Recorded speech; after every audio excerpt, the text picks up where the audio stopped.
Welcome to something special. Welcome to TEDx. This TEDx event is part of a global conversation that takes place every day in every corner of the world. In schools, in theaters, in workplaces, even in prisons, people gather to hear the best ideas bubbling up in their communities. More than 3,000 TEDx events are held every year in 170 countries. It's a remarkable thing. TEDx events are self-organized under a license from TED, a non-profit organization devoted to discovering and sharing powerful ideas in the form of TED Talks. It's not TED itself, but your local TEDx team of volunteers that has done all the work to put on today's event, including booking all of the speakers. It's this team's ideas, dedication, and time that have made this possible. We really hope today's program sparks an exciting conversation. This is a day for curiosity and for skepticism, for inspiration and for action. The more you enter into it, the more you will take out. And now, on with the show.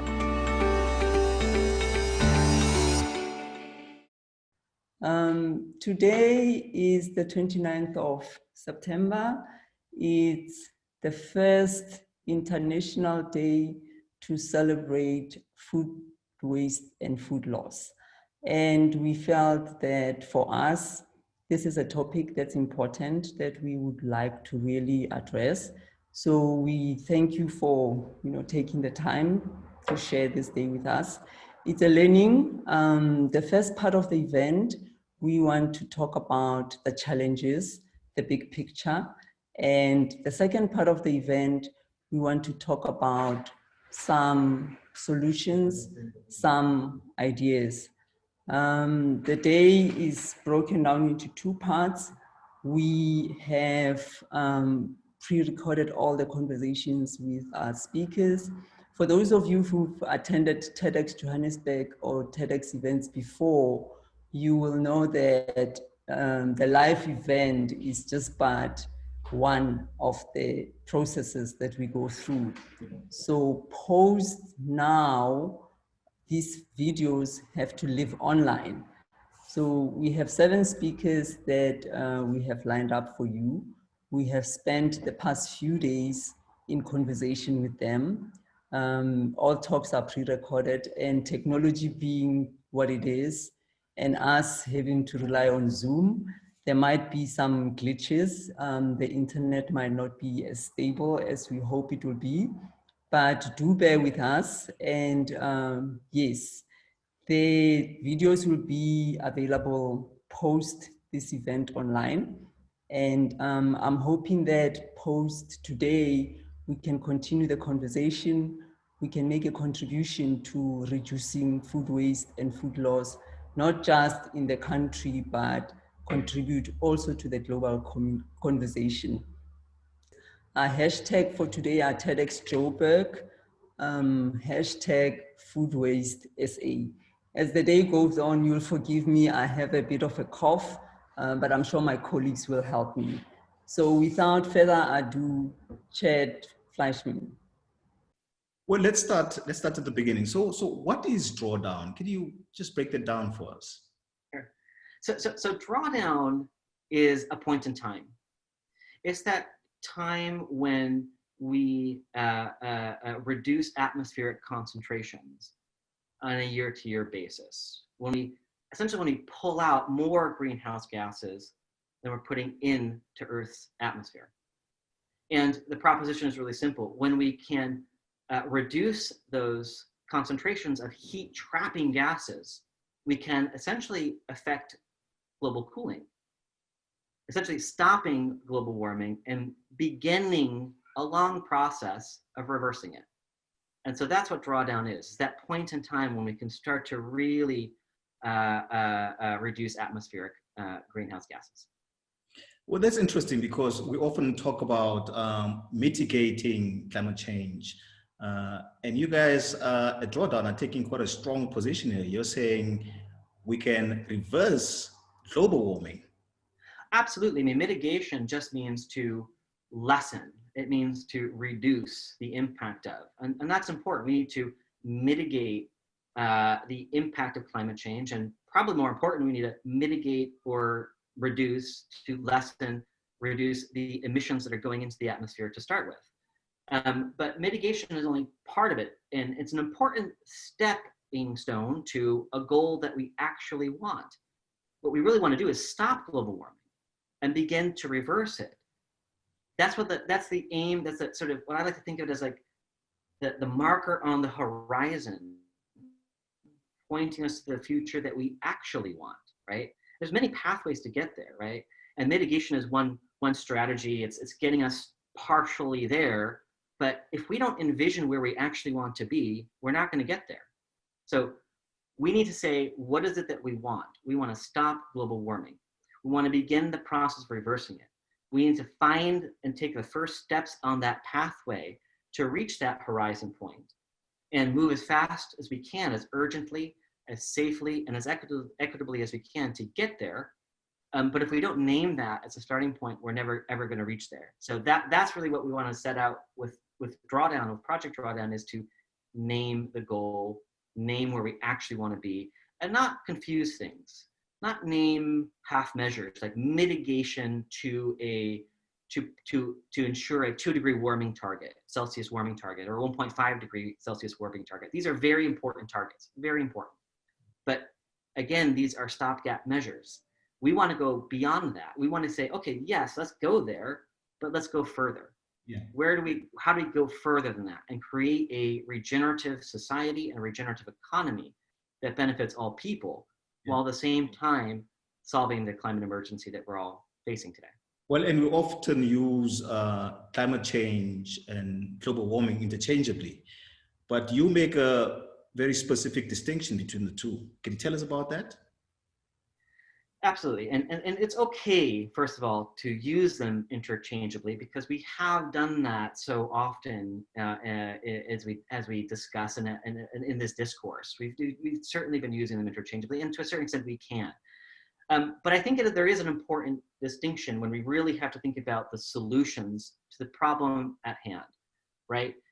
Climate change is essentially a symptom of a deeper problem. It's the Earth. It's telling us what's going wrong. And what's going wrong is actually global warming. That's what's causing climate change.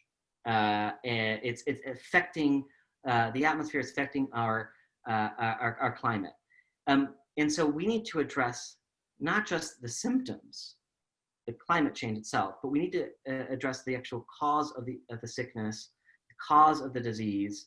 And that is emissions themselves. Emissions caused by human activity that are entering the atmosphere, trapping heat, and essentially, it's like we're basically putting lots of blankets over the planet that is experiencing a fever, right? It's getting hotter and hotter and hotter, and this is causing all of these other impacts to our terrestrial systems, to our ocean systems, to our biodiversity, and to human social and economic systems. And these are the symptoms of that problem. So how do we actually address the problem itself? How do we address the cause of these symptoms? And that is, how do we turn off the emissions that are for as a starting point causing the global warming? And how do we enhance those sinks, those natural carbon sinks in our land and our ocean systems that pull carbon dioxide out of the atmosphere? And that's a way for us to help solve and help cure the illness that we already are experiencing. So how do we turn off the emissions, turn up the sinks, and really address the root cause of the illness itself?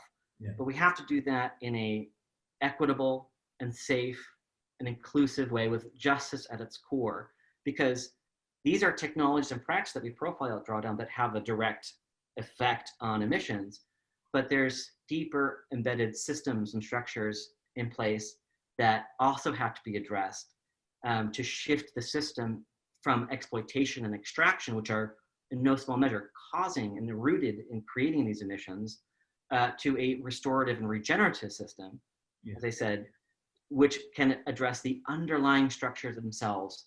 And that has to be done with justice and equity and inclusion at its heart. And that's how we need to be implementing these solutions and solving the problem itself. Well, and your research has led you to 100 solutions, or at least priority areas.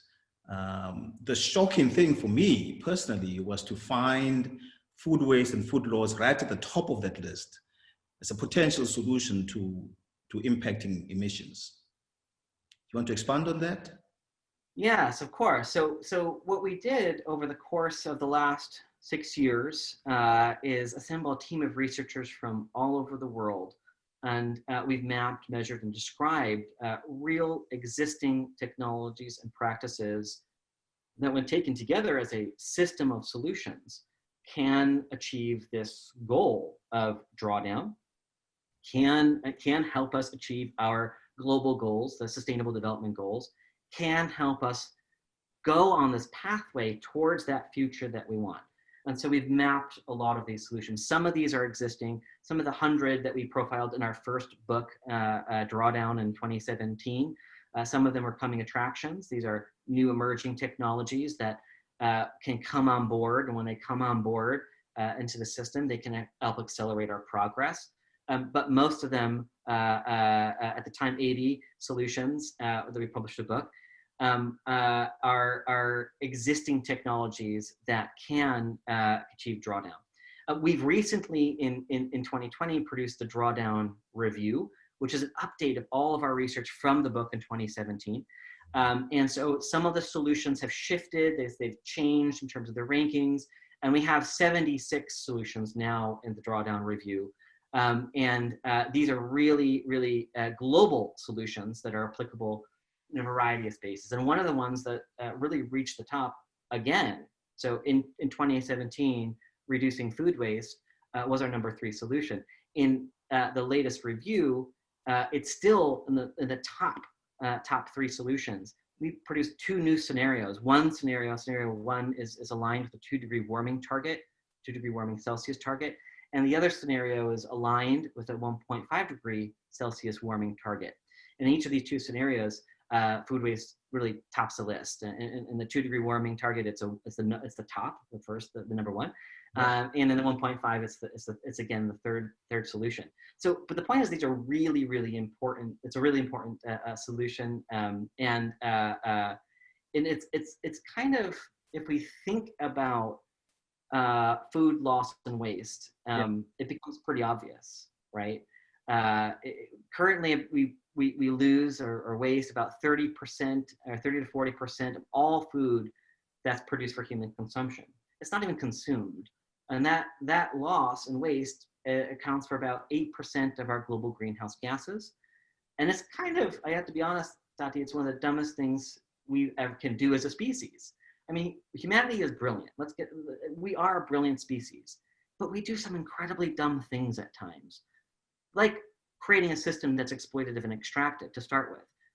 So the whole system can be dumb at times, but there's some brilliant things that have come out of that. Don't get us wrong. But one of the really dumbest things we could do is produce so much food and waste 30 to 40% of it.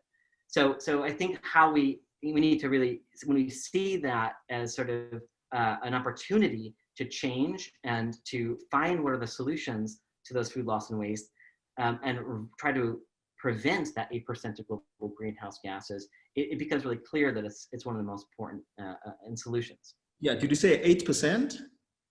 Is that the around 8% in global greenhouse gases? Yeah. Yeah. Okay, that is not a small amount.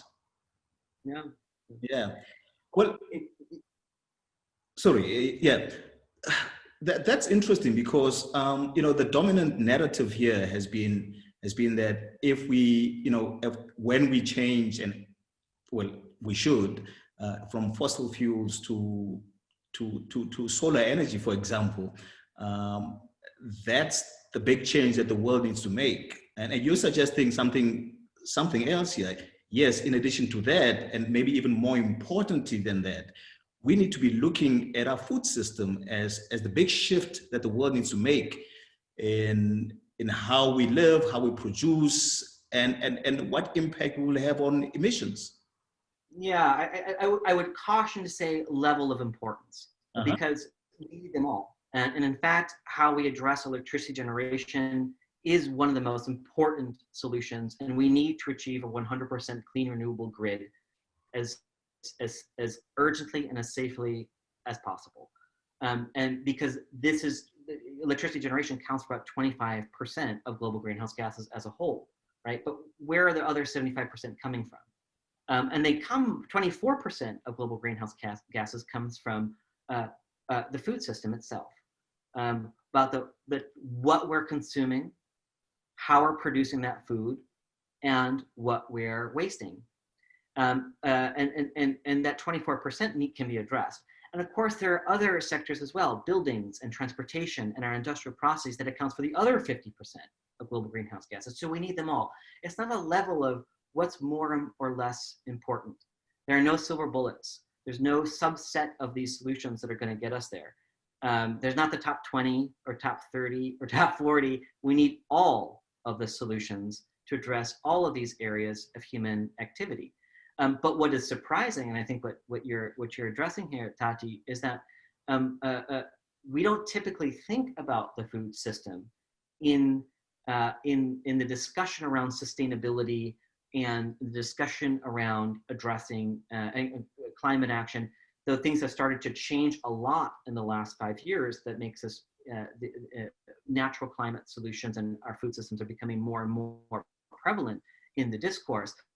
But it's still not something that's really understood or known. I mean, it's surprising to people all over the place. Mm. And but if you stop and think about it for just a minute, it becomes pretty clear why it's such an important contributor to greenhouse gases. Because think about the food chain itself. Yes. If we think about, sorry? I was saying yes. Yes. Yes. If we think about the food chain itself, which is how food gets to our mouths, right? Yes. You know, from production to harvesting and processing, packaging, distribution, markets, consumption, and then the end of life of food. If we think about that entire chain, think about every crust of bread, every drop of oil that we're producing and to consume goes through all of that. And there's energy, there's labor, there's money, of course, and there's emissions that go along with each of those points along the food chain. So whether we're producing food, and where it sadly, and one of the number one drivers of deforestation and land conversion is agriculture. So producing food for consumption contributes emissions, and then how we're producing it increasingly using industrial modern agriculture, which promotes monocropping, the use of synthetic fertilizers and pesticides, and tillage, which ultimately turn land into a net emitter and degrades, an emitter of greenhouse gases and degrades the land, right? There are emissions that happen there. But if you take that production and go outward to processing, making that food into various other foodstuffs that we're familiar with, those commodities into other foodstuffs that we're familiar with, to packaging. Think about all the tin, the plastic, the glass being made in factories, and they're churning out emissions to produce this material that we then put food into. And then we take that food and we put it on trucks, trains, ships, and sadly, with too many luxury items, on planes to travel all over the world, and even in our own communities, or in our own regions, traveling all over the place. All of that is producing emissions, combusting fossil fuels to move that stuff around the world. Yeah, and I think that's a pretty good way to close this discussion. And thank you so much for the work that you do. It's much needed. It certainly clarifies the problem, but it offers the solutions as well. But my last question to you is, on a scale of 1 to, let's say, 100, how optimistic are you that we can reach drawdown? Tati, that's a challenging question. 1 to 100. My goodness. Well, first of all, let me ask you, is 100 the most optimistic? 100 is the most optimistic. Most optimistic. I would say, let's see, let me think about this. I would say I'm a solid 85. Yeah. I'm a solid 85. And it depends on optimists to achieve what. Mm-hmm. Is it the 2 degree Celsius warming target, 1.5 degree Celsius warming target? Is it our sustainable development goals? Is it that marker on the horizon? These are different things and they're different stepping stones. And I think I'm 85% because I believe deeply in the brilliance of humanity.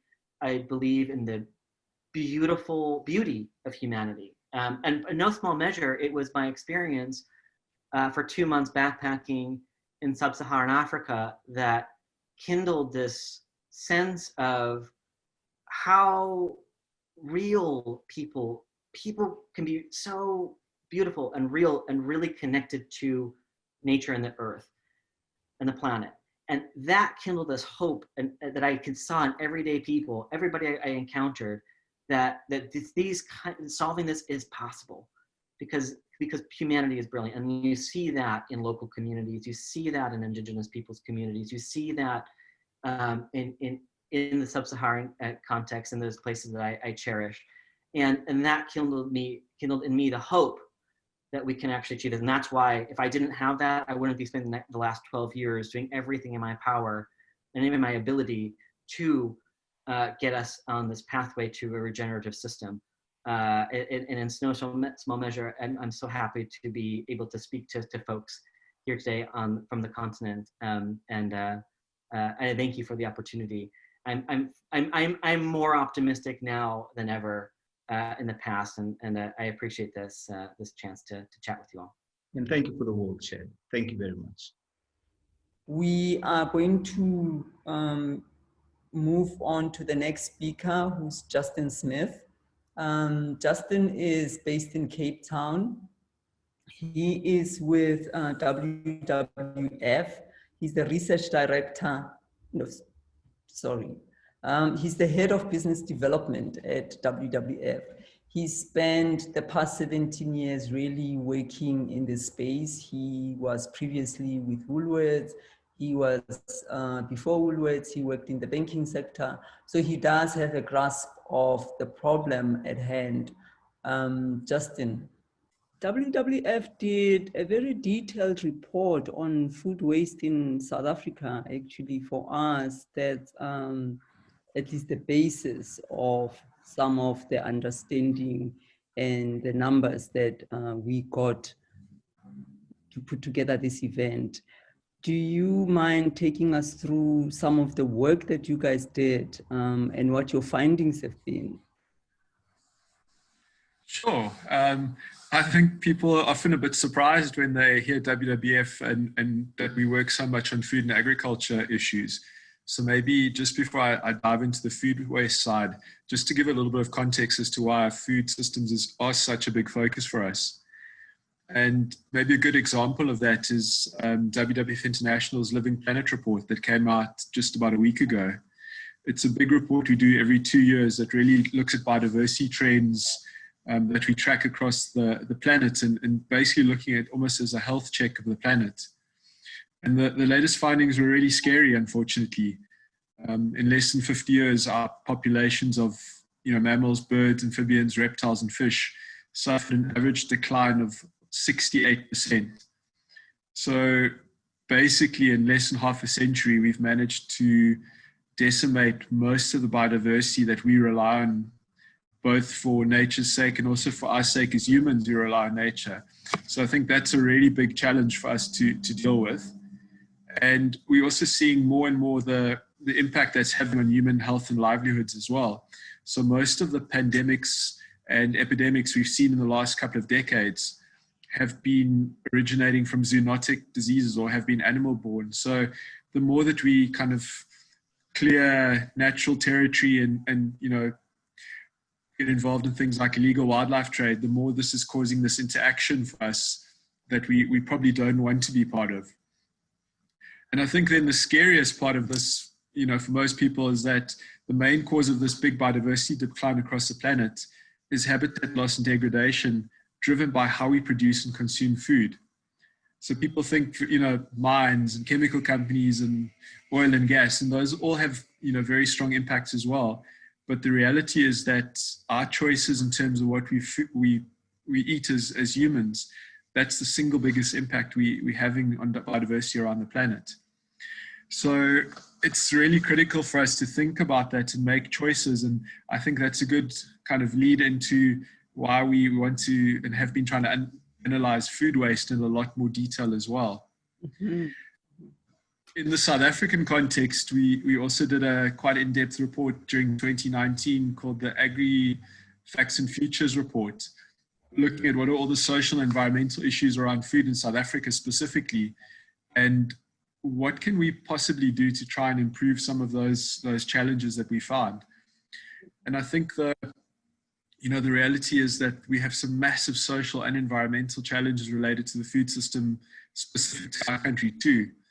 So even before COVID-19 struck, almost 1 in 4 South Africans were what we'd call food insecure. So really did not know where their next meal would come from. Maybe one of the things that's come out of COVID-19 that is more positive is an increased awareness around this issue, in that food security comes to the fore, and there's more South Africans who've gotten involved in trying to find solutions to some of that during this period. And we've got to make sure that we keep that momentum going and keep people involved in building our food security from a national perspective as well. Just maybe in your research, the 2019 report, you've got, some really scary, not scary, I mean, it's the reality of our statistics, that quite a lot of food gets wasted, and some of it at production, at farm level. Can you share some of the data with us? Sure. So I think simplistically across the world, about 1/3 of all food is wasted across the value chain. And in most kind of developed economies, that happens at a consumer level. So people, throwing away food or cooking too much, that kind of thing. And in an emerging economy, that's often happening at the production level through, poor cold chain management or challenges around agricultural planning. But we know South Africa is quite a unique mix of those first and third world systems. So it's been important to really try and understand the issues in this country. And CSR has done some really good research around what food waste in South Africa looks like, and surprisingly found that it's at quite a similar level. So almost 10 million tons of food per year are wasted within the 30 odd million in South Africa that we produce. So that's a massive inefficiency. And in a food insecure country, that's a really big thing that we've got to correct to kind of improve our food system as well. The other side of that is that it's not just an environmental or social issue, it's also an economic impact. And that 10 million tons of food basically causes us almost 62 billion rands worth of economic loss as well. And if you think about the amount of energy, water, and natural resources that goes into producing that food, it's really something we can't afford to waste in a country where we already have issues around water and around energy capacity. Mm-hmm. So it's a big opportunity for us then, I think, to reduce food waste and loss, and it helps us improve the food system. It means we won't have to expand the footprint of how we grow food across the world and impact biodiversity negatively, because we can actually just use this third of wasted food more efficiently and try and increase, feed our increasing populations in that regard instead. So though food waste and loss is a big, big issue and a big challenge, again, it's a really big opportunity for us in South Africa.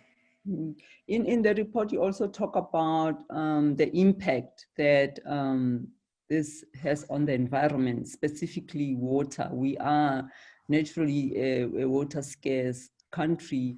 And, in Cape Town a few years ago, there was a point where people were talking of day zero. How is, at least in your work, what technologies or what systems are farmers particularly working with to kind of save water, for a lack of a better word? I think it's been really important to work with the agricultural sector to measure their water consumption better, and then to look at irrigation efficiency. So, not spraying all over the place and hoping that you're going to kind of be effective, but really looking at micro irrigation and drip irrigation, other very simple techniques, like mulching to try and protect the roots of the plants as well. And then also making sure that our agriculture sector manages their wastewater properly so that we don't have quality issues downstream or that affect water resources more broadly in South Africa. And I think we've seen a lot of positive impact from our farmers because effectively they are stewards of the land as well. And they want to, pass their farms on to the next generation in a good condition.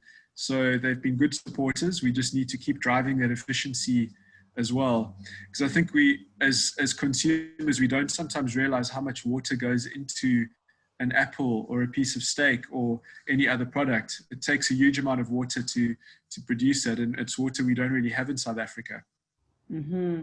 Now, your work, you've identified kind of 5 areas that you say, these are 5 practical areas that we can focus on so that we combat the challenges of food waste. Can you just elaborate on, your approach as WWF, but also how someone who's listening, someone like me, can play their part? Sure.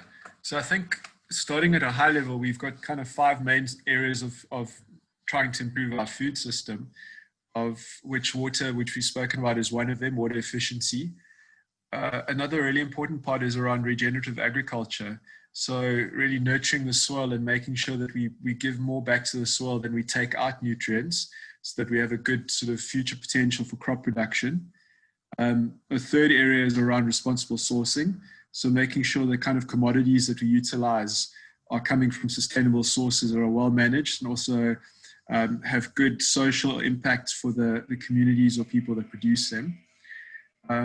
Reducing food waste is a very big imperative, and that's one of the 5 that I'll focus in on in a second. And then the 5th one is a quite a difficult one sometimes to have a conversation about, but it's about dietary shifts. And it effectively, challenges us to say that we need to be eating more plant-based products and a bit less meat, because there isn't just, enough meat basically for everybody on the planet to have a sort of developed economy diet in terms of meat choices. So we've got to start thinking a little bit differently about what our kind of dietary shifts are going to be over time to accommodate the sort of growing populations across the world and the sort of access to resources.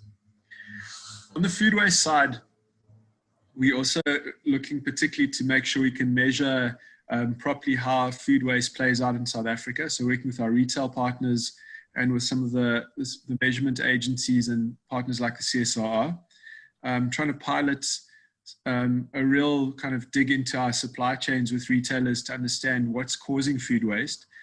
Because on the one side, we know that a lot happens in the agricultural supply chain, but we also have a very, strong formalized agricultural supply chain in South Africa with good cold chain management and good planning. So I think it's something we can try and manage with. But it's also about supporting, organizations that work to get food into the charity sector effectively out of the retail and food supply chains. So organizations like Food Forward are really critical in doing that and playing a logistics role. So I think supporting organizations like that as companies and individuals is really critical. And then finally, though, South African consumers aren't the biggest food wasters to our research or knowledge. There are still things we can do better in terms of how we think about the way we shop, how we plan meals, how we make sure we use leftovers properly, what we do in terms of storing our food properly, in terms of refrigeration, how we look and understand sell-by dates and use-by dates and the differences a little bit better. All of those things, though they sound like small kind of things, they can really improve our own individual behavior around it, and that behavior change is very critical for us. Just maybe to talk a bit about, you mentioned dietary shifts and eating a more plant-based diet, or shifting towards a more plant-based diet. how is that gonna work? I mean, I'm almost vegan, so I'm okay. But I know that it's a big challenge for a lot of people. What kind of support structures or education campaign do you think communities need to embark in just to educate people around why eat more plants and less meat? Yeah, it's a really complex area. And I think I just want to be clear that we're not saying that everybody needs to be vegetarian or vegan, because that can be a very divisive way of trying to have these conversations. But we know there are also a lot of cultural, sort of backgrounds to how we respect and use meat within our diets across many different cultures in South Africa. And in fact, doing a presentation at one of our banking partners, it was so interesting to me to see the Afrikaans and Zulu communities immediately both rally together around this issue of, what, you want us to eat less meat? You must be crazy. So it's a very South African part of our heritage in many different ways. But the reality is that we have to think about how we eat within the limits of what our planet provides at the moment. And we've already got, a certain number of people, close to 9 billion people on the planet. If that population continues to grow, if more and more people develop middle-class diets, we can't actually produce more meat or more kind of meat opportunities. So it means somebody's got to have a little bit less to accommodate the opportunities for people in South Africa and across the world who currently don't have a lot of access to meat. So I think, simple things like a couple of days a week thinking about going meat-free can be a very big shift. Trying to experiment around incorporating more grains, more fruit and veg in our diets as well, and making those the hero of your plate with maybe a little bit of a meat protein or an alternative as well. These are all sort of small shifts and small steps that we need to do. And to be very honest, it's the highest income consumers in South Africa who need to make those shifts most importantly, because they're the ones that are consuming the most resources.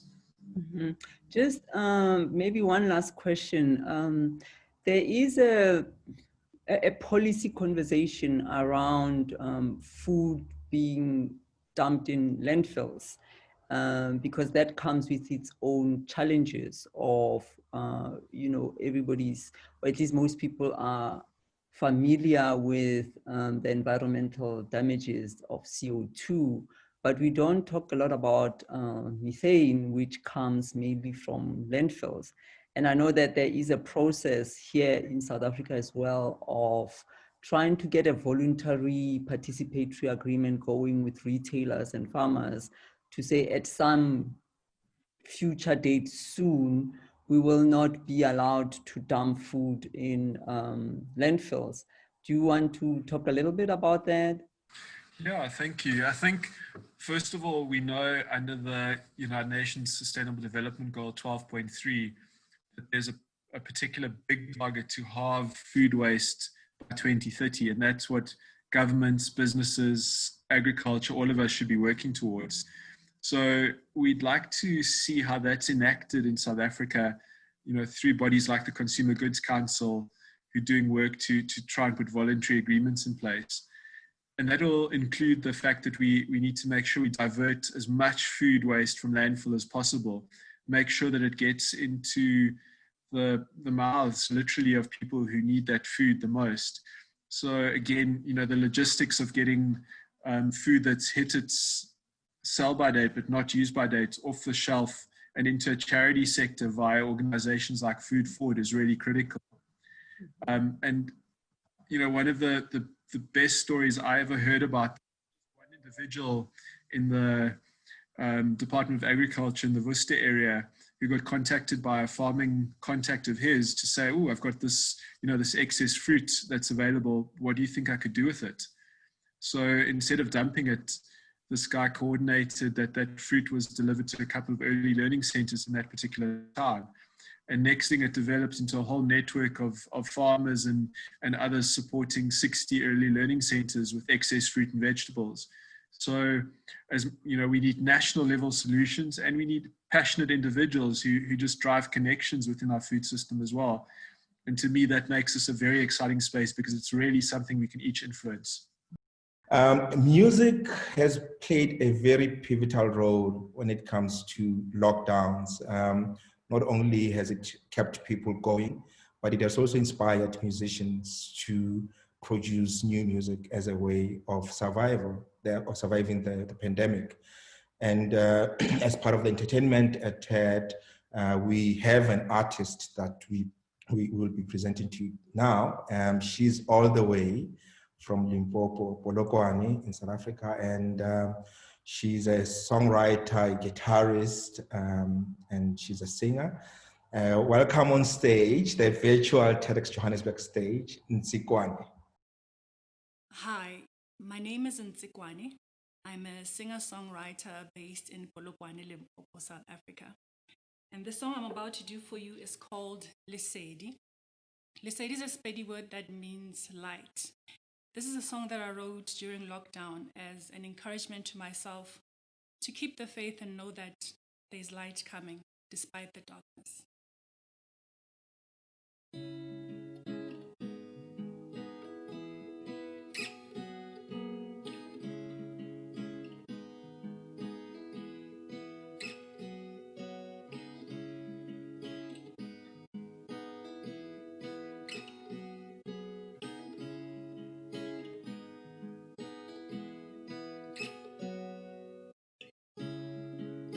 Find yourself alone, struggling to make a way. The things you thought you owned are about to be taken away.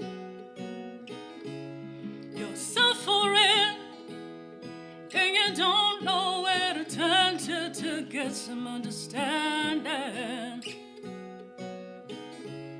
The trouble is, everybody is fighting inside their own heads. But remember this, Lesedi liet, Lesedi liet, Lesedi liet,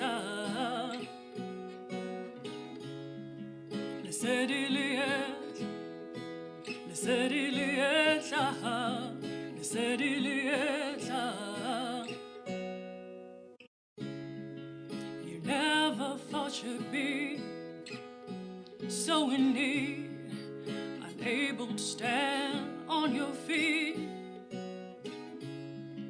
Don't think that it is weak to retreat so you can find relief. You deserve, a chance to start over again in a better way. You will learn that the darkness is darkest before the break of day. So remember this, Lesedi liet, Lesedi liet, Lesedi liet, Lesedi liet, Lesedi liet, Lesedi liet, Lesedi liet, Lesedi liet, Lesedi liet, Lesedi liet, Lesedi liet, Lesedi liet, ooh, ooh.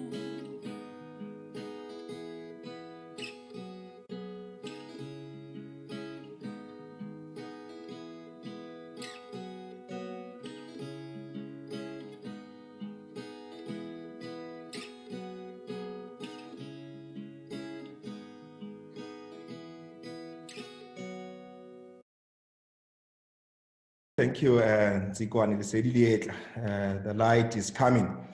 All right, moving right along, please keep those hashtags going. Hashtag TEDxJohannesburg and hashtag food waste essay. Let me just check some of the tweets. We have SA Harvest. They have tweeted supporting food rescue organizations is critical in the fight against food waste.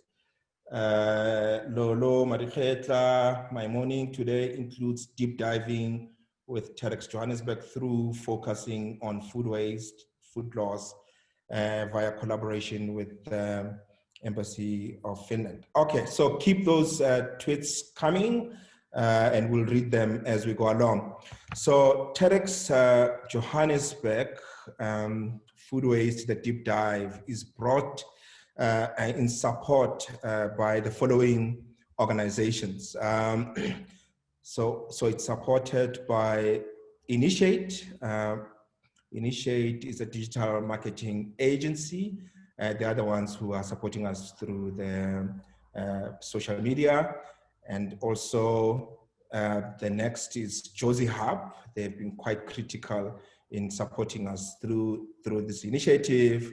And of course, also the Embassy of Finland, Pretoria. So thank you so much for the support.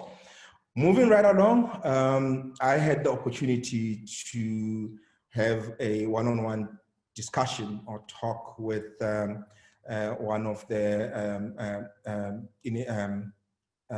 one of the persons who are working at at the Embassy of Finland.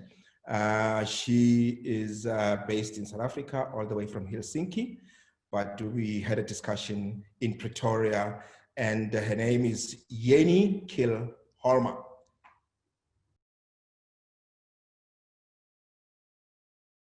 I'm very happy to tell about my home country. So Finland is located very top of Europe. Actually, the whole country is on top of the 60th northern latitude, and the polar circle actually crosses the country. So it's pretty cold. It's between Sweden and Russia. We are about 5 million people altogether. And the land surface is about 340,000 square kilometers. So it's quite a big country. It's the 8th largest in Europe. However, we are not so many. So we are quite solitary people. It's about 18 people per square kilometer if you spread out all Finns into the country. We are surrounded on the south and the west by the Baltic Sea.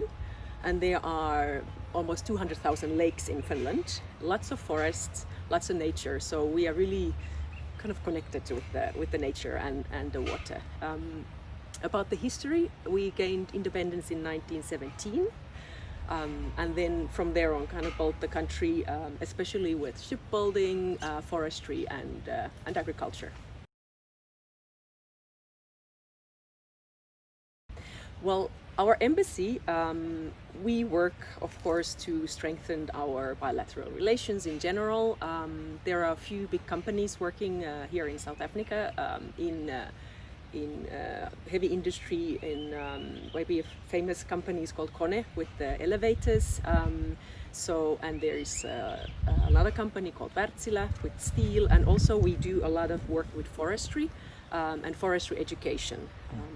But my work is focused mostly on trade in agricultural products, food especially, and of course everything related to food, like food waste that we are talking about today.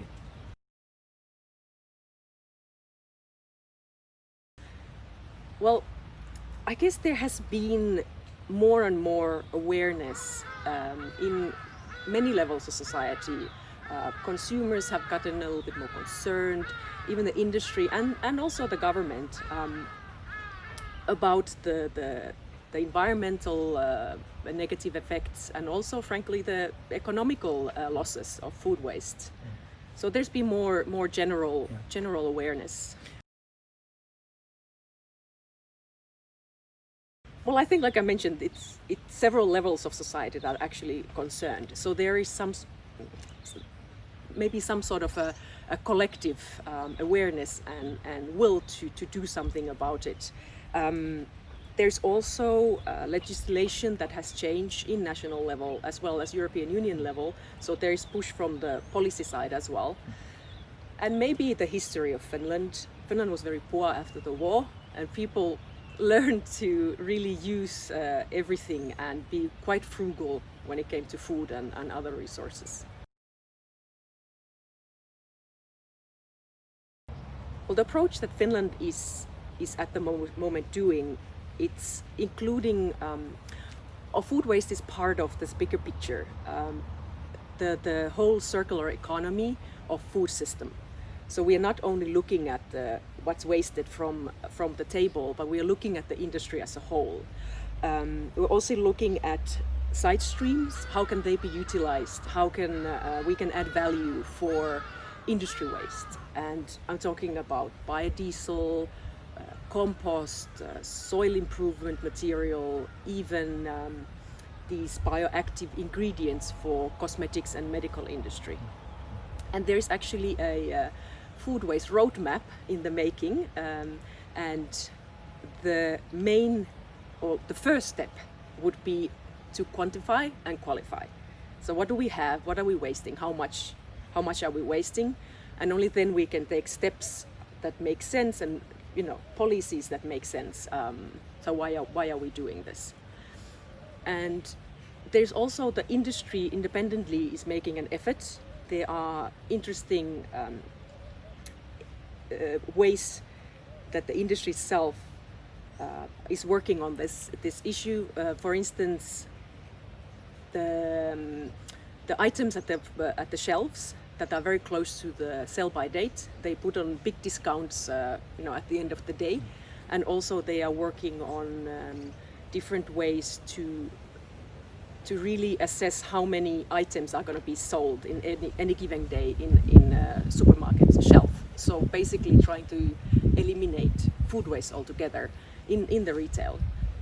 From the government side, of course, making sensible policies, and also really making effort on education, even from small kids, to teach them the value of food and why not to waste it, but also supporting new technologies, new business models, new research as well.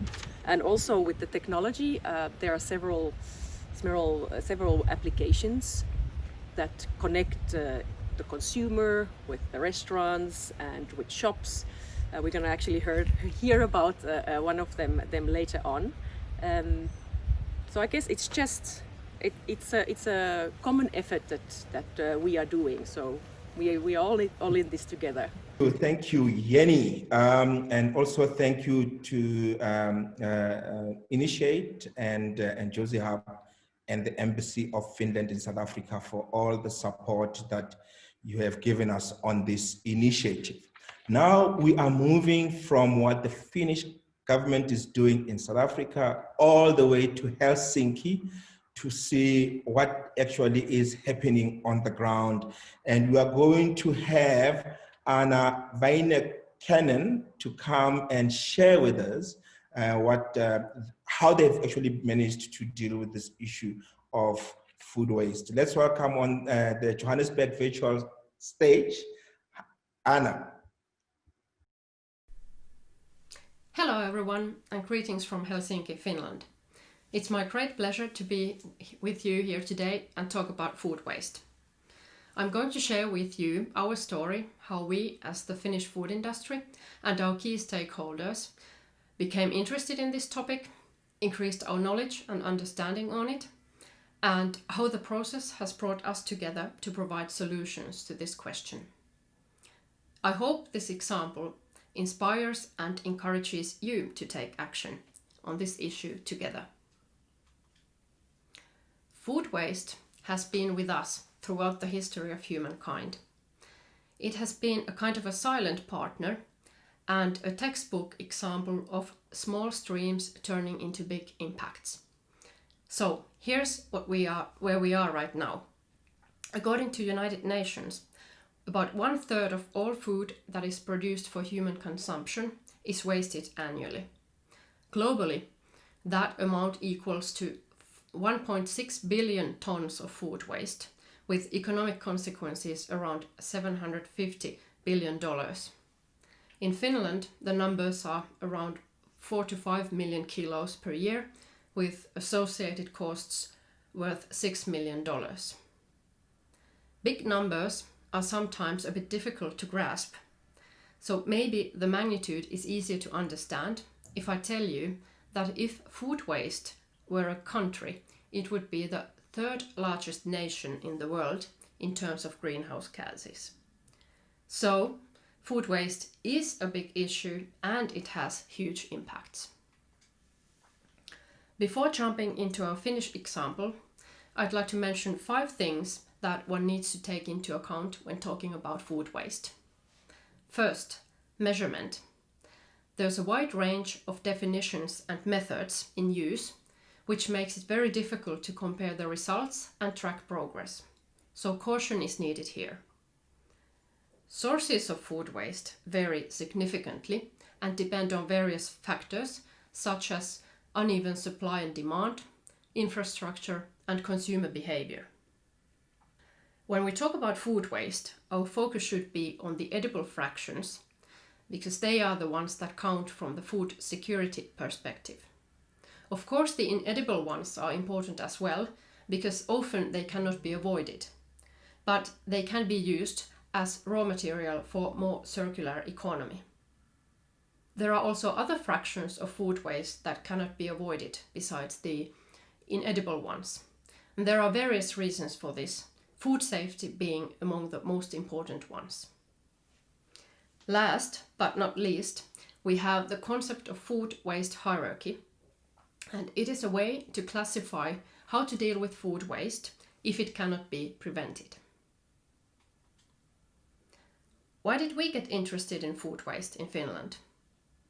Well, there has always been a lot of talk about food, its price, taste, nutrition, and so on. And we all have a relationship to food. But what about food waste? Do you know how much of it your household produces? What do you do with it? And are there ways to prevent it? Food is fuel for our bodies, but also fuel for our souls. But neither of these vital functions are fulfilled when food becomes waste. So we can say that food waste is waste by all possible means. We are wasting the energy, raw materials, water, and other resources that are put into manufacturing foods. We also waste the knowledge, time, money, and work, as well as the nutritional value of food. So it's easy to conclude that food waste should be avoided and that we all have a role to play in this. But food waste is also a wider societal question, and it links to many policy areas. This is a source of both solutions but also obstacles in tackling this issue. On the other hand, it makes it very interesting. Now to my Finnish example. How did we get started? The characteristics of Finnish society and culture play a crucial role here. As you might know, we are a fairly small country. We have solution-based, fairly practical attitude and long tradition of doing things together, as well as having a dialogue between public and private sector, even if we don't always agree on things. This was really crucial also in our food waste process, as various parties became interested in it. The key was to start combining these various interests and create a bigger picture out of them. You could say that our Natural Resources Institute, Luke, functioned as a catalyst in this process. When they were conducting LCA studies on food and packaging, they realized that food waste played a huge role in the results. And this basically triggered an interest to dive deeper into this topic. It steered also our focus towards food waste in terms of all the environmental, ethical, and financial impacts food waste causes along the food value chain. Also, other key players, such as ministries, media, and civil society, began to take on this topic, their interests ranging from food safety to waste policy and cost efficiency. As this fairly busy slide illustrates, we started around 2008. Since then, several initiatives, incentives, but also pressures around food waste have gained momentum. During the past 12 years or so, this topic has really become mainstream in many ways, actions ranging from national policy to international cooperation. and I can tell you that there's much more to come. To give a more concrete example on what we have done, I'll tell you about our food chain commitment. As I just told you, when the discussion on food waste gained momentum, we recognized a need for a platform and a concept that would bring various parties together to make better sense of this topic and also track progress. Putting the concept together is a subject of another interesting session. So if I just jump into the end result, I can tell you that the commitment is a pilot concept in the spirit of learning by doing. Put simply, it is based on voluntary actions that aim at increasing the profitability and sustainability of food chain companies and to spread knowledge and understanding on food waste. An important reason that we succeeded to put this commitment together is the fact that the committed parties include both private and public sector, meaning us, the industry, retailers, and packaging value chain, as well as the three ministries that all have their focus on food waste.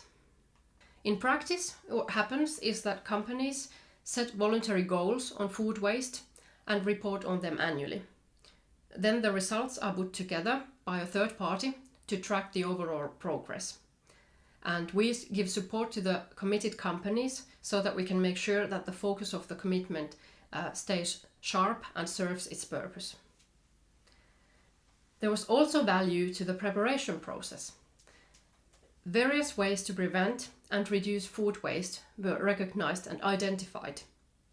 Examples ranging from product and service design to food donation models, packaging solutions, and personal training and cooperation with supply chain partners. So the commitment both encourages working on these topics and sharing information and experience on best practices. What kind of achievements do we have so far? The results for the first commitment year 2019 were just published, and I can tell you that they were really promising. We have 11 companies on board. They completed over 80 actions related to food waste.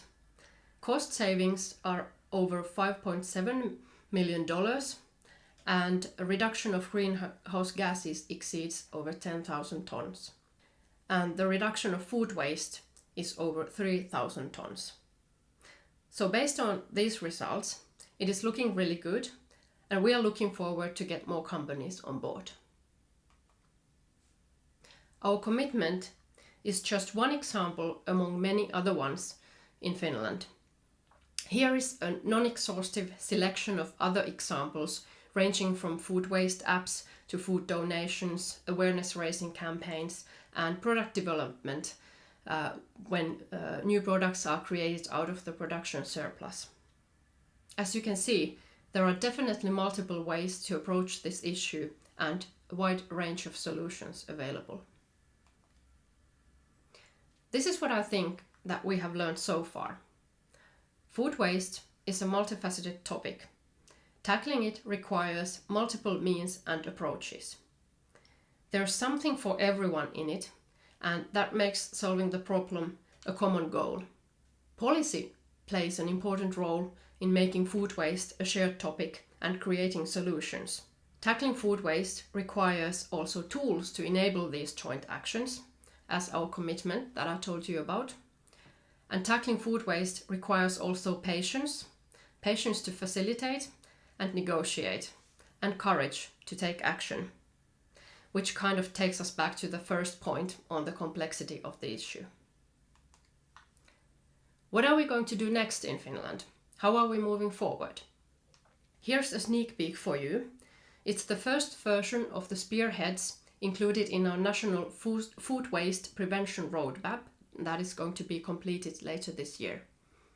And I think that these dimensions mirror pretty well my own findings and conclusions so far. We need regulation, we need nudging, education, there's a role to play for new technologies and research, but most importantly, we need collaboration. To me, tackling food waste is not rocket science, it's a question of attitude. And this emphasizes the importance of valuing food, both its origins and its makers. And avoiding food waste should be seen as a virtue, something that is both cool, responsible, and reasonable behavior. And we can all do our part as consumers and in our professional roles. But I believe that we can definitely do even more when approaching this topic together. Thank you very much for your attention. I hope my talk gave you new information and sources of inspiration on how to tackle food waste together. Awesome. Thank you, Anna, for an inspiring talk then. This brings us to the end of our first session. And what we'll then do is we'll take a 5-minute leg stretch, refill your coffee, tea, and let's come back after 5 minutes. Keep those tags coming. Hashtag TEDxJohannesburg, hashtag food waste. We have another set of inspiring speakers and a performance after the break. So see you in 5 minutes time. Thank you so much for being part of this program today. Thank you.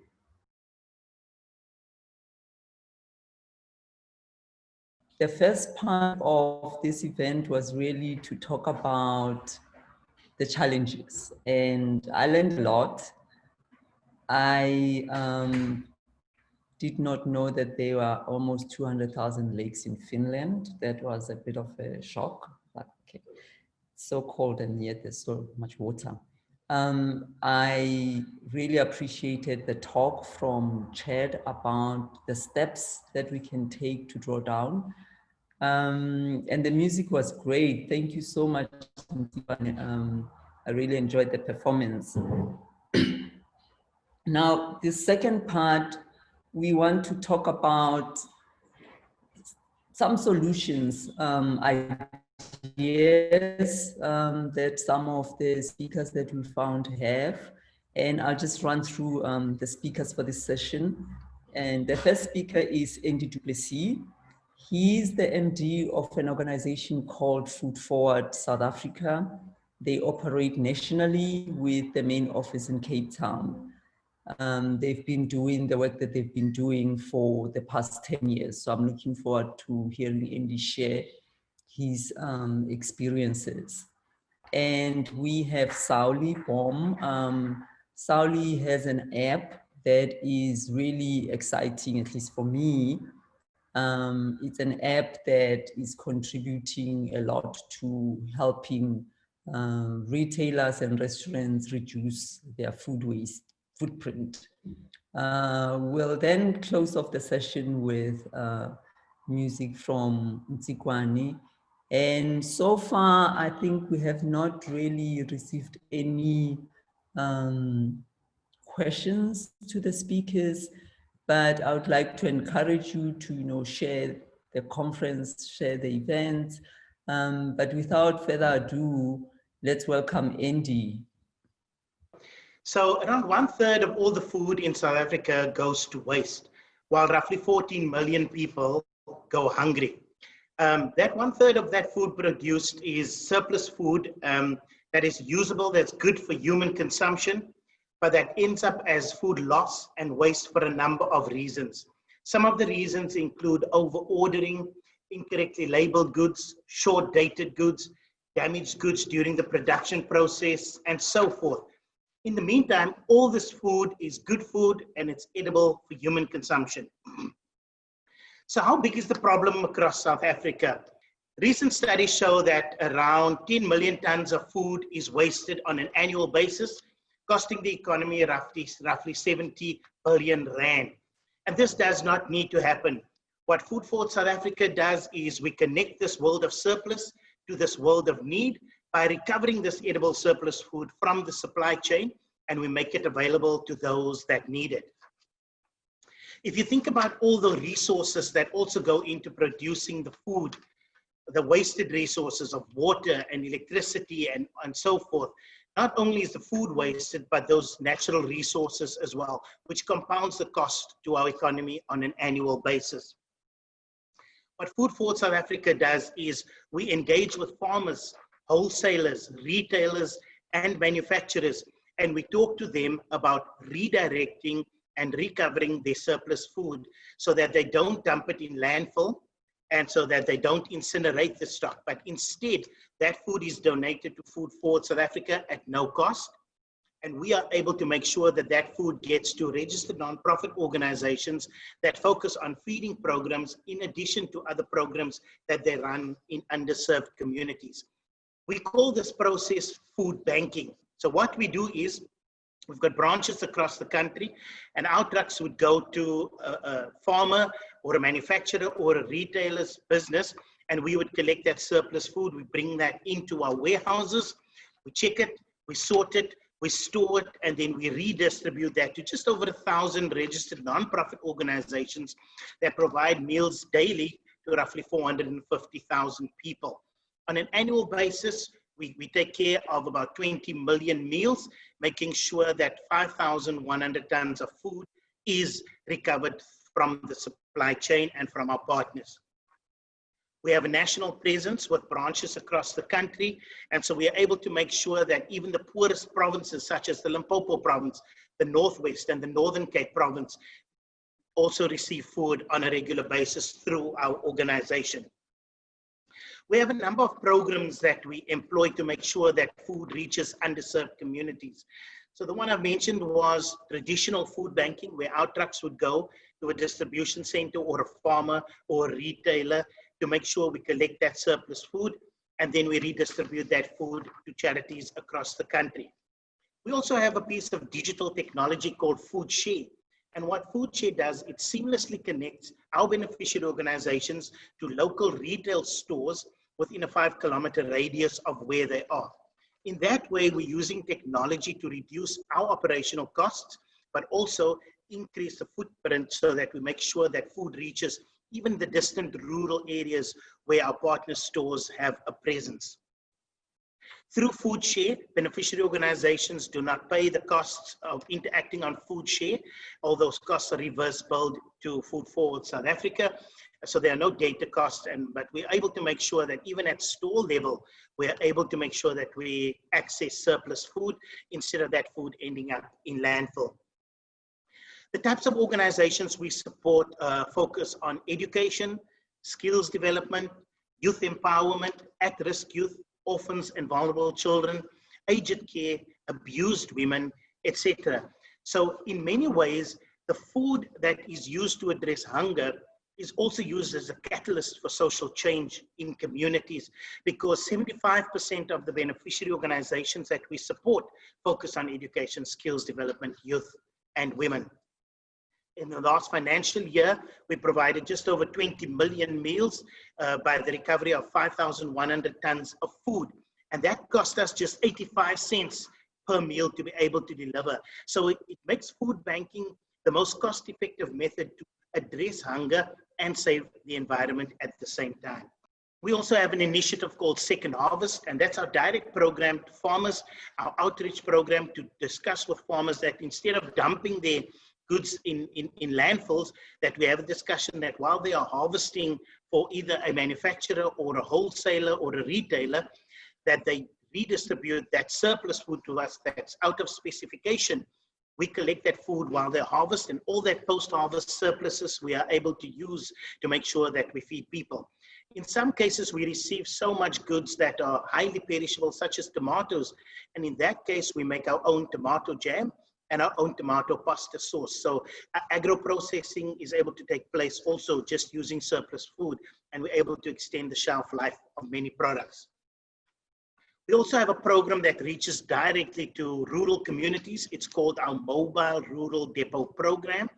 And the reason why we set this up is because our warehouses are predominantly in urban centers, and we support organizations that are close to those urban centers. So in many ways, the model was very difficult for rural communities to access because of the distance and because of the costs. So what happens now, every single month, our truck takes food to local rural communities at central locations. And every single month, we are able to make sure that vulnerable communities and vulnerable people get food every single day.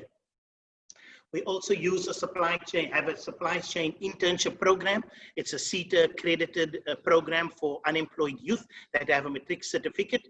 And we make sure that we provide them with the skills needed to be able to get into the supply chain, and we also try and absorb them into one of our partner retailers or manufacturers or wholesalers.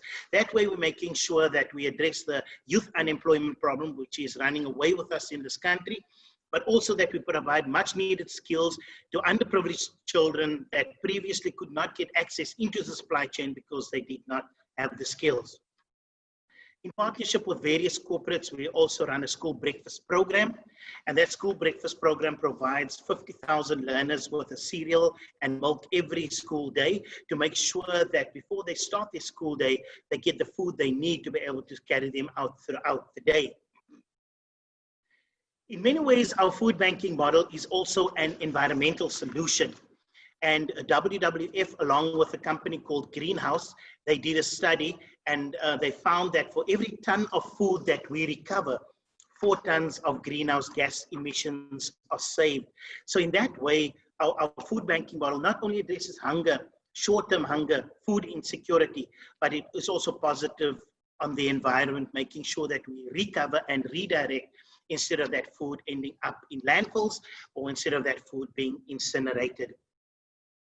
The Sustainable Development Goals, there are 17 of them. And because of our model, and because our model focuses on beneficiary organizations that are developmental in nature, our model talks to at least 11 of the 17 Sustainable Development Goals. And making sure that at least underserved communities are not only getting food, but that we are using food as a catalyst for social change. Now, this is quite an interesting model because in many ways, the surplus food we receive is addressing hunger.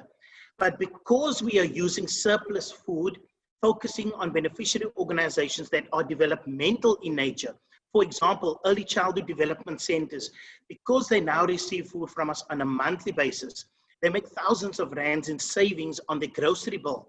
And they are now able to employ those savings towards employing more teachers, building on additional classrooms. And because they're able to do that, they can keep school fees low, which means we can take more children off the streets and into classrooms to get an early childhood education. In many ways also, we have social enterprises that we support. For example, some social enterprises collect environmental waste, and they're able to sell that on to earn an income. So in those communities, what they do is they encourage unemployed people to collect reusable waste. They bring that into the organization. That waste gets weighed, and depending on what it weighs, they get an exchange of food and toiletries in return for that food. And in some ways then, we're cleaning up communities, but we're also reducing the environmental footprint of our waste profile across the country. And then, of course, because all the food we recover is good food, we focus on mainly getting food from companies that produce nutritious food. And we have able to make sure that over the last 3 years, that at least 80% of the food that we redistribute to nonprofit organizations is nutritious food. And in that way, we are making sure that we are not only addressing hunger, not only addressing food security, but we're also positively impacting people's nutrition, especially people with compromised immunity. People living with HIV and AIDS, people living with TB that have to take food in order to be able to take the medication on a daily basis. Because of COVID-19, the pandemic has been quite hard on South Africans in general. Prior to COVID-19, we had a food security crisis of around 14 million people that were hungry. But roughly 7 million people will now become unemployed by the end of this year, according to economists. For that reason, our organization has embarked on a 5-year plan to make sure that we not only scale up, but we do so economically, that we reach underserved communities, that we reach more rural communities. So the plan is over the next 3 to 5 years, we want to reach roughly 2,000 beneficiary organizations that are supporting 22 million people on a daily basis with either breakfast or lunch or dinner or a mixture thereof. So that is why we are having conversations with supply chain partners so that they're able to deliver and donate their surpluses so that we can feed more people. Thank you very much. My name is Sauli, and as long as I remember, I've always enjoyed watching TED Talks. They've provided me with inspiration and more importantly, food for thought. New ways to think. So I will do my best to follow the example and give you some food for thought, literally, and introduce one way to approach this very topical climate question. How to help people to act more sustainably, at scale. And then afterwards, you can decide whether this actually offered something new or not. I'm a CEO of a Finnish startup called ResQ Club. Our aspiration is zero food waste globally. So I'm going to approach this topic from an entrepreneurial perspective and use my country, Finland, as an example, and our company and food as a context for discussing this behavioral change. And my approach is simple. If you want to help people to act more sustainably, stop selling sustainability. I will explain. Let's start from the big picture. Our planet is about to boil, and therefore we have a shared global deadline in terms of climate change. In the end, resolving this crisis comes down to our decisions. The decisions we do every day. Do I make this small sustainable act today, which is good for the planet, or don't I? Our global population is growing, and by 2050, it will be 10, 11 billion. A lot of mouths to feed, right? This increased demand for food would reach about 170% of the current demand by 2050. So with that in mind, at the moment, we waste about 30% of the food produced across the entire food system globally.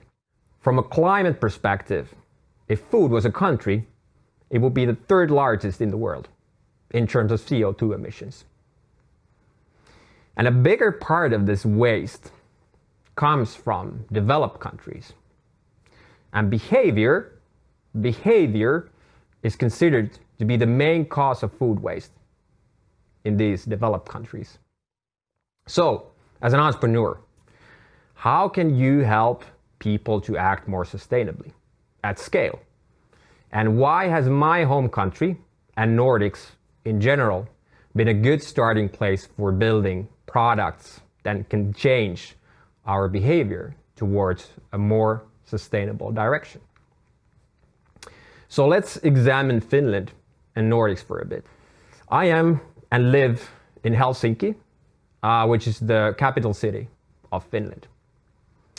We are the happiest people on earth, according to UN's World Happiness Report. Also, other Nordic countries rank high on the same report.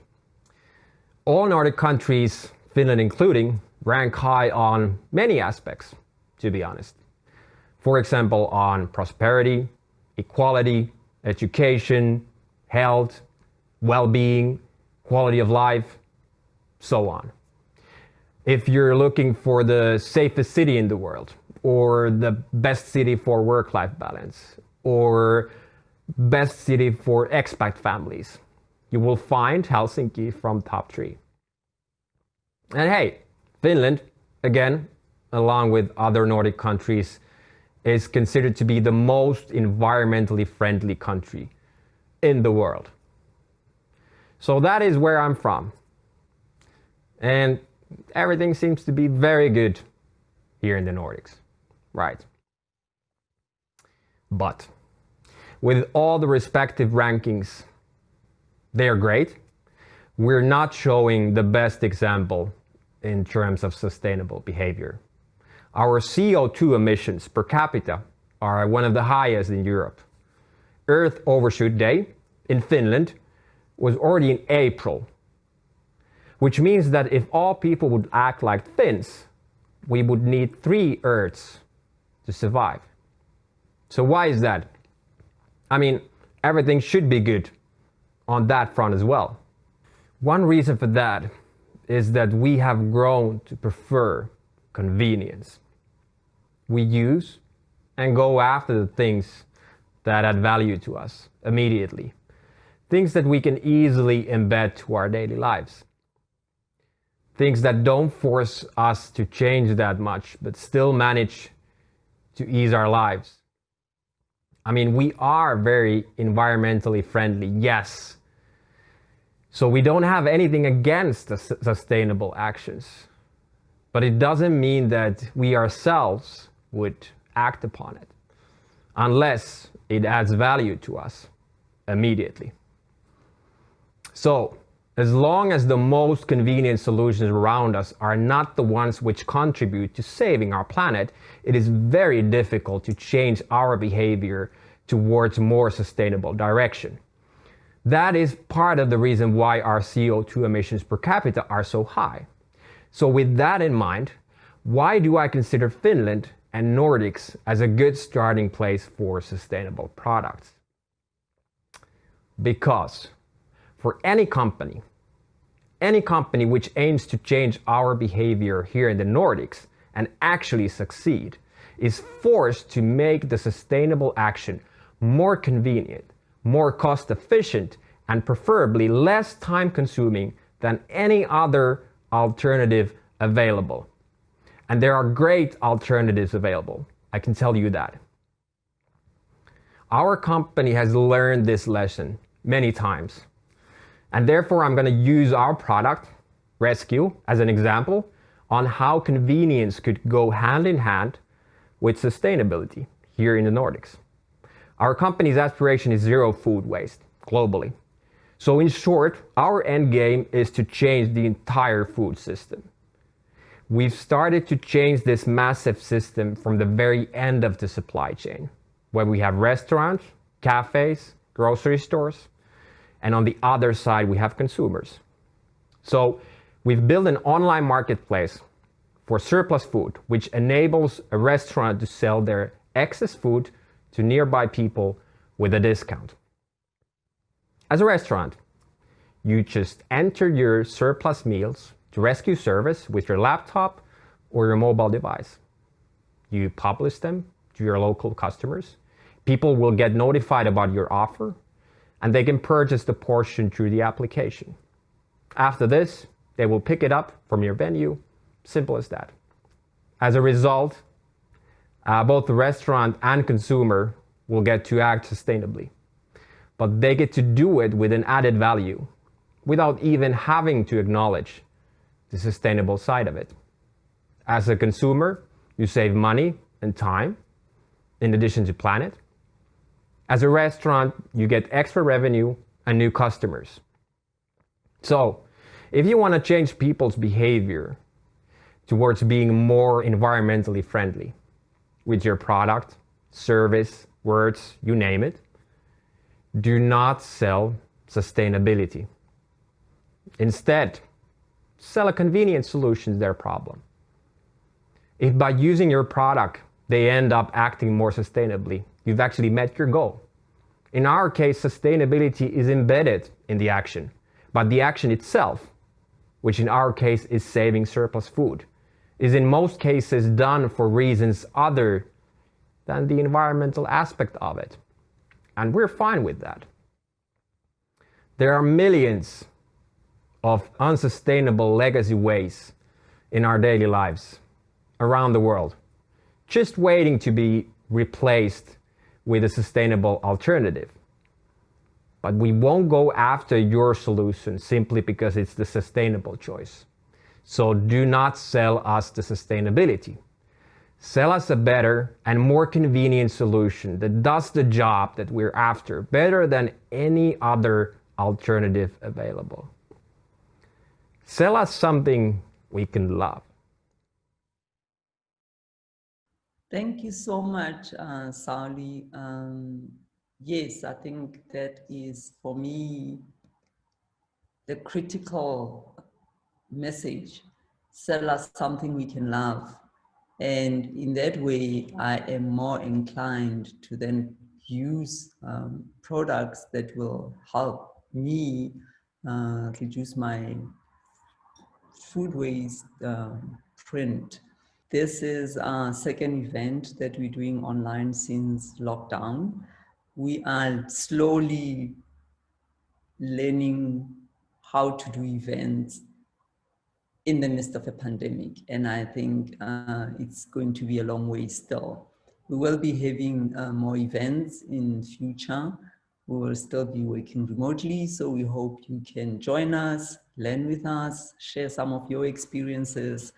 And we are looking forward to hosting you in our future events.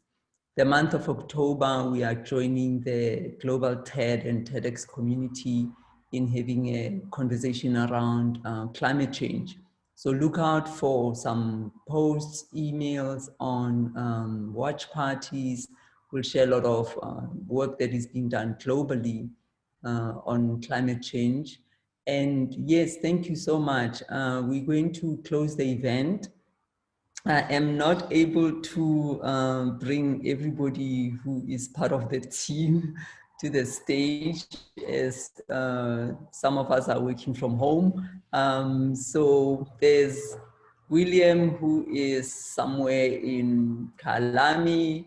There's Sam and Ria, who are somewhere in Rosebank. And there is Rosh, who is here with me somewhere. Tati in the background. Moon and some of our other volunteers who are observing social distancing, still working from home. We'd also like to thank our partners, the Finland Embassy in Pretoria, Josie Hub and Initiate, and to everyone who's been, part of the journey, suggestions and contributions. To close off the day, we will leave you with a piece from Ntsikwane and hope to see you soon. Thank you. This next song I'm about to do is one that's close to my heart. The name of the song is Vadimu, and Vadimu means ancestors in Sepedi. I wrote this song as a tribute to my grandparents and my great-grandparents for the way they've raised my parents to raise me.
Vadimu para peso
Thank you.